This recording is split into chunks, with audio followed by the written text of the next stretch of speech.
Hi there. We're continuing our progress through the Proverbs, the Mishlei Shlomo, the life sayings of Solomon. And today we're in chapter 22, and we're looking at verses 10 to 12. Verse 10 in the original Hebrew says, Garesh leitz v'yetzeh madon v'yishbod din v'kalon, which means get rid of the contempt and contention, and arguing will go too, and then quarrelling and shame will stop.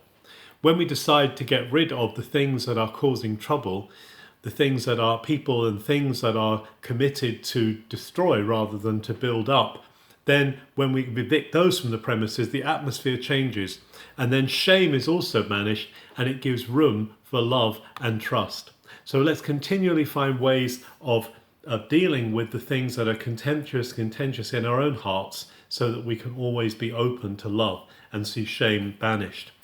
Verse 11 says, Ohev ta'ar lev, chen sfatav re'ehu melech, which means that the one who loves purity of heart, the one who loves clarity of heart, his lips, the grace of his lips will actually become friends with the king.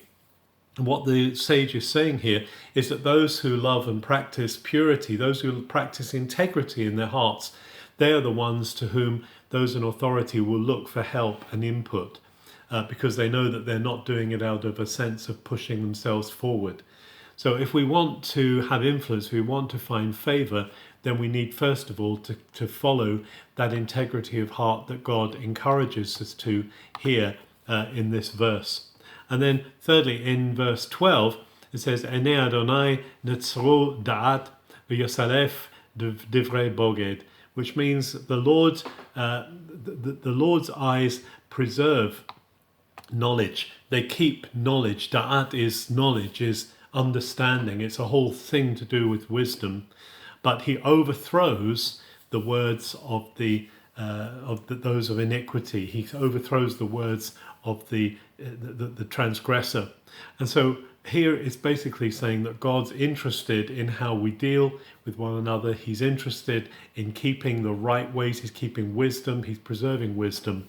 But when we seek to deceive, when we seek to lie, when we seek to overthrow truth, God has to set himself against us, and that will not stand. Let's seek then today to walk in those ways of truth, of grace in our speech, and of driving out shame and expelling it so that love and trust can thrive. Have a good day.